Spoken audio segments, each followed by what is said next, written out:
When the storm will stop and the noise goes down, the lights go up in the middle of town. When the streets are gone and there's no... Hey friends, I'm JB, and I'm Sarah. and this is the Go Podcast. When the storm will stop and the noise goes down. Ready. On your mark, Get set. go! Man, that was so cheesy. That was super cheesy. Well, we are back. We're back. How does that one guy say it? What one guy? There's lots of guys. There's a and guy. we're back. That's it. Who is Jimmy that? Fallon on SNL. Are you sure? Yep, 100%. I thought there was like this old football coach guy that would say it. No, I'm crazy. you're crazy. But we have not been on the podcast for quite a while. We've been a little busy. Just a little. I think the last time we recorded was September, Are you serious? maybe. Man, we stink at It this has been a whole while. podcast thing. But we are officially launching season 2 of the podcast today. Season 2, we didn't even finish season 1. Well, we have moved on to just- season 2. Bypassing to season 2. I think that's appropriate since so much has changed in our lives in the last few months. So, joke's on us when Yeah. you start a Go podcast. That's what Sometimes. happens. So Gets a little prophetic. we are recording from a new state and a new house. Yes. Much different than last time. Yeah, if you follow us on social media at all, you probably caught wind of the fact that we moved states. We moved from Indiana to Georgia in a crazy turn of events. So, yeah, we are... Crazy and not so crazy. But crazy and Yes. scary and fun and exciting. Yeah, so my mom said it's our fault because we started a Go podcast. So, of course, God's going to send us somewhere. Yes. So we moved our family, our kids. We're actually jumping from our normal rhythm of Sunday night recording. And it's Friday morning, and 2 of our kids are at school. And one of them is kind of sort of asleep. He's asleep You think Confirmed. so? Okay. because he's not crying. So this podcast will end when Bear wakes up. Yes. If he wakes up in 5 minutes, episode 1 of season 2 is over. We hope you enjoyed it. But maybe he'll give us some time. We'll see. So we wanted to just catch you guys up a little bit today on what's been going on in our lives and what we've been up to, and maybe even what we're hoping for apparently season 2 of the podcast this year. Sure. Yeah, so I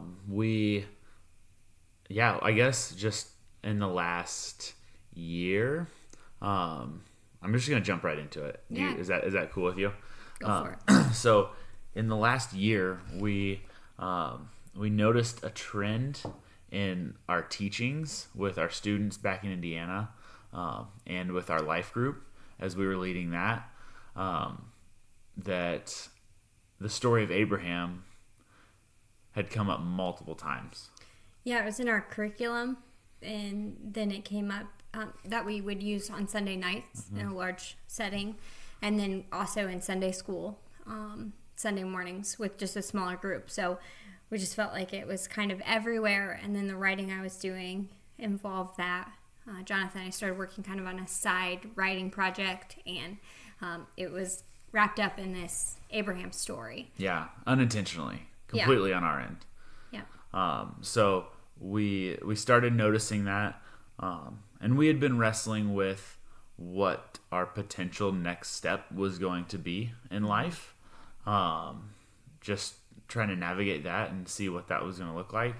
I think God was preparing our hearts. Like, we knew that things weren't the same. The things weren't going to stay the same, or the plan that we had, it just wasn't going to follow through like we had hoped. So we kind of shook the boat a little bit, and we're like, all right. So we didn't have a clue what that meant, but we just kind of had a sense that change is coming. Yeah, and we kind of walked through a couple different seasons within the last year and a half of, like, God, what is it that you're preparing us for? And we continue to pray, like, God, what is it? What's going to be next? Is our next going to be right where we are in Fort Wayne? Which we were desperately praying for. we were praying for that. We had friends praying for that. We were trying to make that happen because we loved where we were. We loved our people. I think it was not this past summer, but the summer before. So that was when really felt that maybe change was coming. And I sat down just to process how I was feeling. And I wrote out what I had planned my life to look like. Down to the detail, and it's stupid and crazy, but I had like what color I'd be wearing on Friday nights cheering for our boys playing football, assuming that they would play football and assuming I knew which school they would be going to. Sarah has really, in motherhood, turned into a football mom. I know, before they're... really wants them to play football. Our kids are 6, 4, and 2.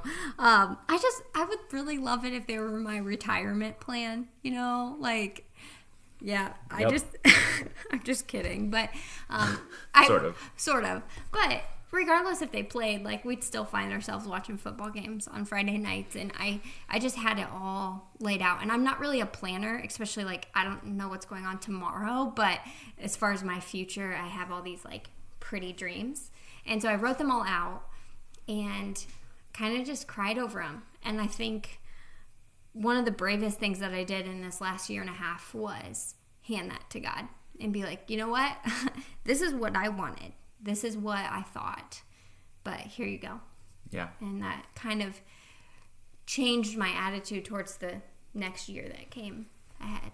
And I think that process was, or that time frame was kind of when we knew that change was on the horizon.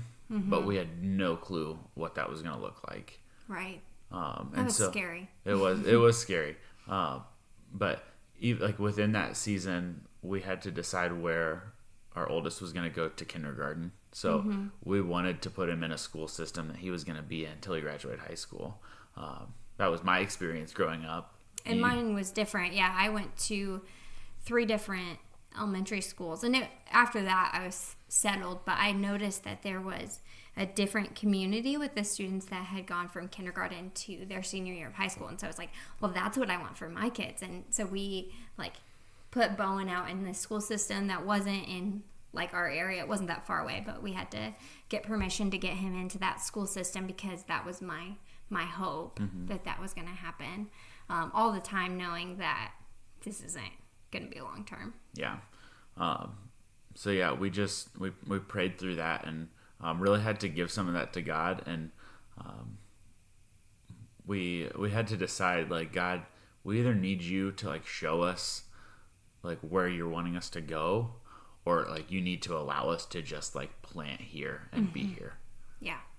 And so he did neither for a while. That's where the Abraham story really comes into play. Yeah.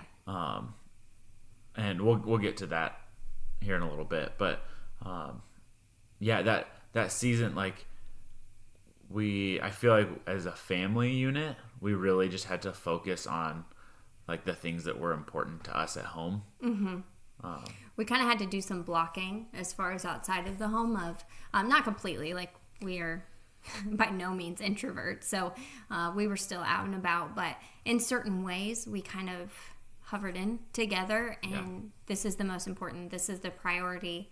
And then there was a lot of like daily practice in my mind of bracketing my mind to what does today look like and how can I be faithful to God today. And I don't know what tomorrow looks like, but today I can be faithful, and that's really hard. I think Jesus talked about that a little bit. I know.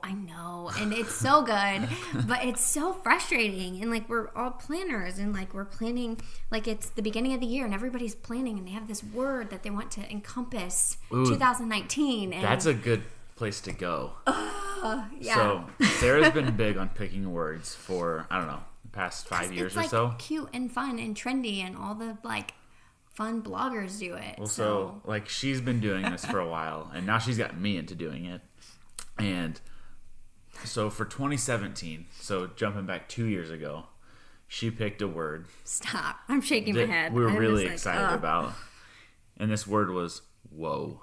I know this sounds so stupid to everyone else. That makes sense. Don't pick whoa for your year. But I thought it was going to be like, whoa, God, this is so awesome. These things that you're doing are amazing. Thanks, God. Here's a book contract. No. Whoa ended up being, holy crap. It turned into a very challenging form of woe. Yes. It was like, whoa, stop everything in life.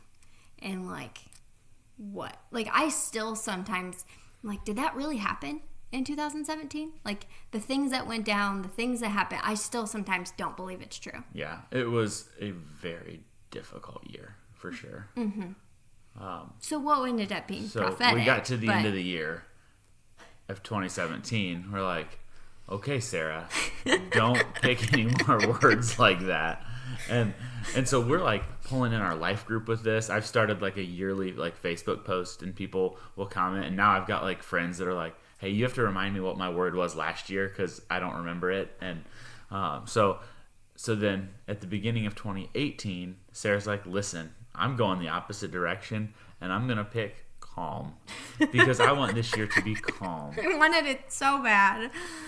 2018, we moved 11 hours from where we lived, 10 hours from our families, and it was anything but calm. Yeah, we had hope that it was going to be a calm year. Yeah. But it turned into not being calm. But good. Yeah. So through all that, I think kind of to wrap it back up. So, yes, Sarah can't pick words for the year. we've decided that Sarah no longer picks our family word for the year. I lost the privilege. That's fine. But yours was really good. Yeah, but it still played into moving our family. Right, but yours was discipline. It was discipline. And getting to see that was really cool. I think you are more of a disciplined person than most anyways, in my opinion. But just watching you, like, not drink pop and read your Bible every morning and go to the gym, and it's like 4:30 in the morning and your alarm's going off, and I'm like, I hate that word. I hate it. Turn your alarm clock off. You're making me sound like this crazy person. That's exactly what I'm trying to do. Dang it. So every time he says my word for the year is discipline, I kind of roll my eyes, but secretly I'm cheering you on. Aw, you're so sweet. Yeah. But then it got to September, and I was like, crap. My word is discipline. And life is all like changing and moving. It's hard to keep your routines when you're in transition. It is so hard. I'm trying to get the boys back to it still, and it's been 2.5 months since we moved. And we also just like splurged this Christmas, and we're like, you have whatever candy and pop you want. You just enjoy it. Just leave me alone. Here's your. I'm just kidding. So anyway. But yeah, so your word worked out. Mine not as much, but just kind of thinking back to that whole daily mindset, that daily practice. I don't think we like to do that, especially with the new year. We have all these hopes of what 2019 might look like, and I think it's great to plan, but I also think it's very important for us to daily depend on God and say, what do you want from me today, God? Or what is best for me to think and focus on today? And we don't have control of the outcomes, just like I don't have control of making my year calm just because I picked that word. And that's an important thing to keep in mind. I love that. Like, what does God want from me today? And focusing on that. That's what I've been living on. Yeah, not like, what does God want from me in 6 months or in 3 months, but what does God want and need from me today? Yeah, well, you're forced into that. If you don't know what's coming, you're forced into it. Yeah, I love that. What does God want from you today? Go do that thing. Absolutely. Let's jump into the Abraham story. Why don't you share it and kind of share what got us sitting here? Yeah, so as we kind of taught through this story of Abraham, we were kind of unsure of why this theme kept coming up. And then as we really dug into it, it kind of blasted us in the face. So in Genesis 12, it says, the Lord had said to Abraham, go from your country, your people, and your father's household to the land I will show you. It doesn't tell Abram Abraham. He's Abram at this time. It doesn't tell him where to go. God just tells him to go somewhere. And at a certain point last year, 2018, we really felt God was like, you need to be listening to this. Mm-hmm. This is exactly what I'm telling you. Like, I'm calling you to go, but I'm not ready to show you where it is you're going to go yet. Mm-hmm. And that was kind of like on the tail end of a really incredible mission trip. Mm-hmm. Yeah, we took students to the DR this summer, the Dominican Republic. And we went to Mocha, which is just awesome because I love coffee. So mochas were the theme, which I don't know if I had a mocha on the trip, but don't worry about it. It was still the theme. Those people were top notch for sure. Yeah, I loved them, and it was such a great experience. And it was really cool too.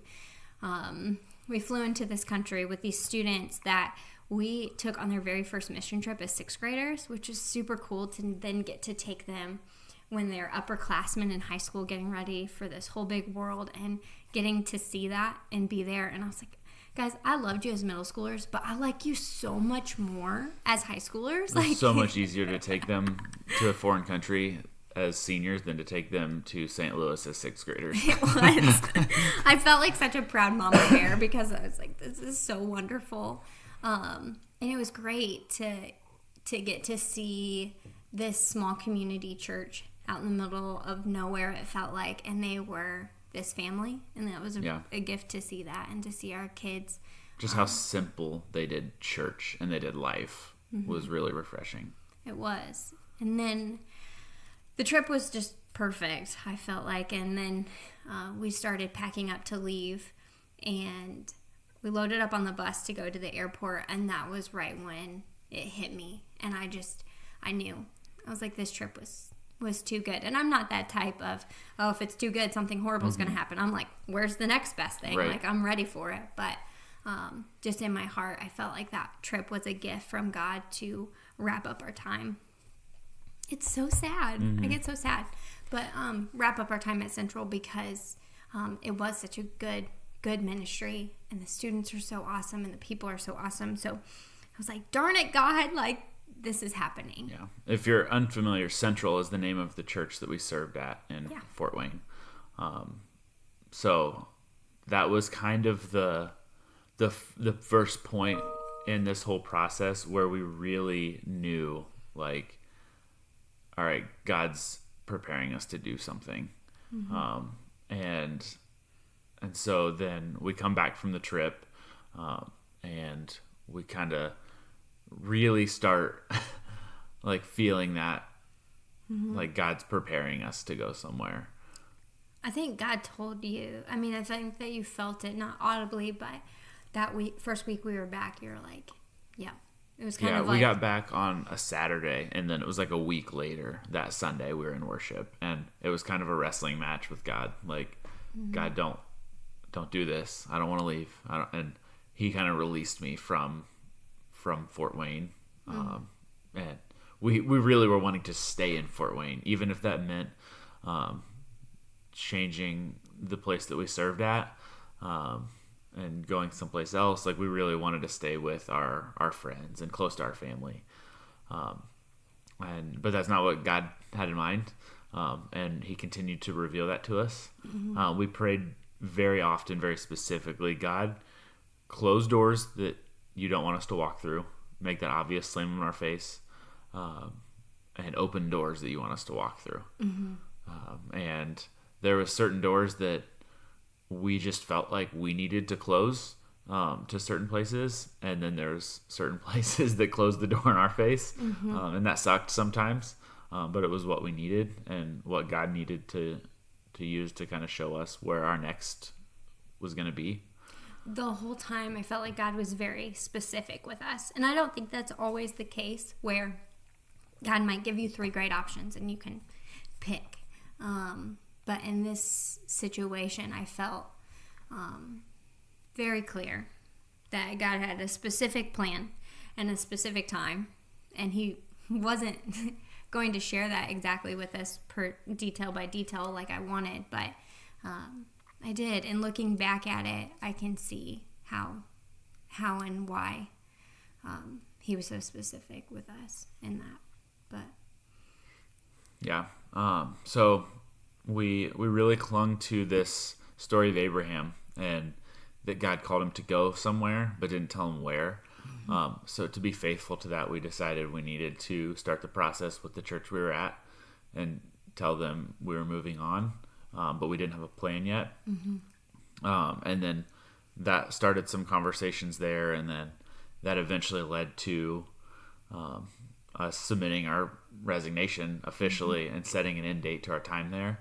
I don't think I'll ever forget that day. I was at work counseling, and I remember coming home, and it just hit me like, okay, income is stopping on this date. Yep. All right, God, like, where are you at?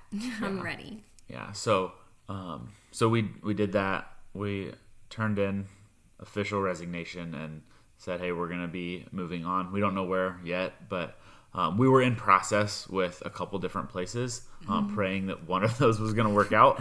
Please let them like us. Please let them like us. Yeah. And so, so we went and visited a couple different places. And when we came down here to Atlanta, we just felt like this was the right place.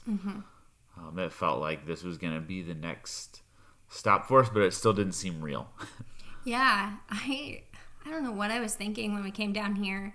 I had some free time, and I should have been like looking at housing and whatever, but it just wasn't real to me. Yeah. You know, we kind of drove around a little bit, but now I'm like, what were you thinking? And I was just thinking that it wasn't real. Yeah. And so that process moved faster than we expected it to. And like by that weekend, we had an offer from 12 Stone, the church that we're serving at now. And it had a start date of the day before my end date at the church we were currently at. Yeah, I felt when I saw that, I was like, God, are you showing off a little bit? Like making it a day early for me, just being like, Sarah, I got you. I got this. I totally do not need your help. I'm like, okay. But it was very exciting to see God's faithfulness. And even though scary to move and hard and all of that and saying goodbye, also knowing that we were 100% confident that that's what we were supposed to do, and that was God's leading. So if things go badly, it's on God, right? Like, We got someone to blame it on. no, but there is a peace in obedience. I really think that's true. And so we had a peace in knowing this is where we're supposed to go. This is when we're supposed to go. Now we just got to put our feet to it. Yeah. And Go ahead. I was just going to say that's something in Abraham's story as well that meant a lot to me. Later, when God called him to sacrifice Isaac, which I think is one of the hardest things that God has asked someone to do. And then God himself later does that for the world with Jesus. But it says in the way it's written that he told Abraham to do it, and the next day he set out to do it, and he gathered the things. And I think just that faithfulness of putting his feet to obedience. And so that's something that I tried to do while we were in that season of just getting the house ready. And that seems so silly, but yet to me, it was those first steps of obedience. And of course, I was praying that we would get to this point and God be like, haha, just kidding. Like, you don't have to really kill Isaac. You don't really have to move. We definitely prayed that. Like, God, please let this be an Isaac situation. Yes. Oh, I think God chuckles at us sometimes. But, yeah, that Abraham story was really powerful. And it's just crazy to me that it all ties back with this go word that stuck out to us, what we've wrapped our podcast around, that God calls us to go. And maybe it's our fault that we started it and all of that, but God has been so faithful to prepare our hearts for this change and for this move. Yeah. So we obviously ended up accepting that offer. We sold our house. In a day? We sold our house in 12 hours. I was headed to a conference in California, and I was in the airport in Chicago, like, talking to our realtor, and I felt like such a cool businessman. Like you were so cool. Like negotiating the offer on our house in Fort Wayne, Indiana. And I felt less cool because I was taking our 3 boys and our dog to Fazoli's. They didn't let the dog into facilities. But I was like just trying to get out of the house while people were seeing it. And It was such a huge blessing though, because one of those first showings was the offer, and we ended up accepting their offer, and it was a huge blessing too, because I had a big girls' night that night. So I had a ton of girls over. Because they knew we were heading out, and so they were Right. like, "We want to be around." And I'm like, "All right, why not?" Like, but you're cleaning up in the morning because we're gonna have showings, Yeah. which was my plan. But then they were all pretty excited that they didn't have to like and then mop you and had sweep. a week where with the boys by yourself, where you didn't have to worry about getting out of the house every day for Yeah. showings and all that. So, but then that started the long process of selling things to prepare to move out of our house. Yep. If you bought anything from us, thank you, because Thank we didn't you. have to move it down to Georgia. We ended up packing the truck so full that nothing shifted, I don't think a centimeter, and we had to leave some stuff Yeah. at the house. I hope that people like our patio furniture and grill. Or did we No, get the grill? We've got the grill. It's sitting right there. I've grilled on it. Thanks. Wow. I appreciate your appreciation for my culinary prowess. But anyway, so now we are in the Atlanta area. So if you're passing through, we'd love to hang out with you. We have some visitors coming. Dude, I am so pumped. February's like packed with visitors. February's packed 2 weeks. We've got visitors Yeah. coming. So, yay for that. So yeah, hopefully for all of our Indiana friends in particular, if you're traveling south and you want to stop and grab out a with meal the with the Baldwins, We'll do be it. here.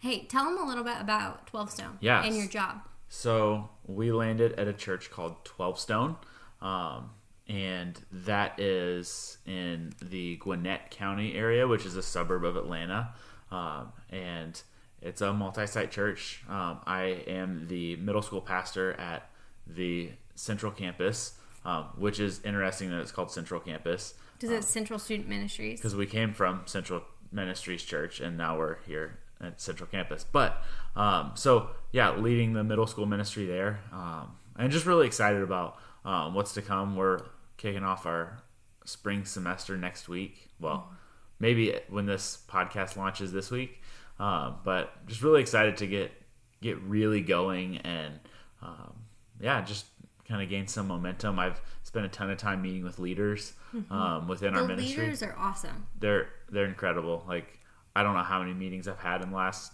2 months, but just tons of them, just sitting down and like hearing stories from leaders. Like, tell me about your life. Kind of Yeah. hearing why they ended up serving. The ministry is called M12. What in your right mind made you decide to serve in middle school ministry? Is that Listen. what you ask them? No. I say, why do you think M12 is so amazing? Why are middle schoolers awesome? I love it. So yeah, that's where we are. We're pumped to be here. It is a hard change to move to a new state, a new climate, a place that it rains nearly every day. I know. I thought about wearing my Let It Snow shirt today. Yeah, it ain't gonna happen. It's Just supposed to be rain. 65 this weekend, and crazy. it's January. But yeah, so that's kind of the update on our life. I think we're still trying to figure some things out. Yeah, Like, we traveled back to Indiana for Thanksgiving and for Christmas, which was a lot, but it was great. But now we're planted here for a few months before Yeah. we do any traveling. So So I feel like we'll get more settled, and hopefully I'll make some friends and try to trick some people into being my friend. Those Yep. kind of things. buy 'em coffee and stuff like that. I will pay for your food and your coffee if you'll be my friend. Should I print like a it. T-shirt that says that? Do it. Do it. Do yeah. it. So what podcasts in the future, what are those going to look like? Any thoughts, ideas? Yeah, so throughout this transition period, this time, we hit our 10-year mark in student ministry. Yeah, we did. That happened in November. And then we also celebrated our 10-year wedding anniversary, which is super exciting. Yes. And we've also known each other for 20 years. That's weird. That's insane. It is weird. But so the next couple podcasts, we're going to be talking about things we've learned in student ministry and things we've learned in marriage over the last 10 years. So that'll be on the horizon. What else? Do we have any others in the hopper? I don't know. I think that's the main ones. I think we have some more just from this past season and what we learned from actually going and Probably more still to be going revealed inputs. in our lives to learn. Probably. I think we'll try to keep you updated on how things are going in the M12 ministry. Yeah, for sure. Yeah, and maybe we can talk some people into being guests. We need to do that in 2019. I resolved to do that in 2019. We Have had guests one on the guest in podcast. season 1, and she was phenomenal. She was. We love her. Becca, you're the best. You are the best. If you haven't listened to the episode with Becca, go do it. It's a very important episode. Talked is. about mental health, depression, suicide. A lot of great wisdom from Sarah and from Becca. So that was Thank pretty you. cool. We'll just see how it goes. Yeah, our family life. Bear has a birthday coming up. Oh, yeah. We Next did week. his birthday party while we were in Indiana, so that family could be around for that. So he might be a little confused when he gets his second birthday party, but I don't think he'll complain I don't too think he'll much. care. But Sarah, what's your word for 2019? I thought I wasn't allowed to pick one. Well, I know you picked one anyway. I You just know. didn't tell me. Secretly. I'm probably going to regret this one, just like the others, but I think there's an element of, like, not saying that God, like, gives me these words, but I've felt strongly about the 2 before. So who knows what's going to come of this. Maybe it was bad pizza. Maybe it was bad pizza. You're probably right. It probably was bad pizza. But my word, I think, is going to be speak, because through the transition, through everything that we've went through, it's been easier to just be quiet. It's been easier to just not do a podcast. It's been easier to just not write on my blog. Yeah. Or even in conversations with people, I've noticed myself be a little more quiet than normal, which that's relatively speaking for me. Right. But yeah, so I want to find my voice again. So speak is that. What's your word? Cool. I haven't picked mine yet because I don't pick mine at the first of the year. I get like into the year a little bit. Like discipline didn't come till like February, I think. That's true. So I don't know. The one word that's been coming to mind is drive, Okay. which is interesting because if you didn't know, Sarah wrote a book called Drive Your Faith that we want to get published. So if you know a publisher, Hook us up. hook us up. And I don't know why. That's just been a word that's been resurfacing. So we'll see. We'll continue looking into it and figuring out what my word for the year is going to be. Sounds good. I guess they'll have to just look forward to another podcast. For sure. Yeah. All right. It was nice hanging out with you guys. So fun. Great to be back. We'll talk to you soon. Bye. When the storm will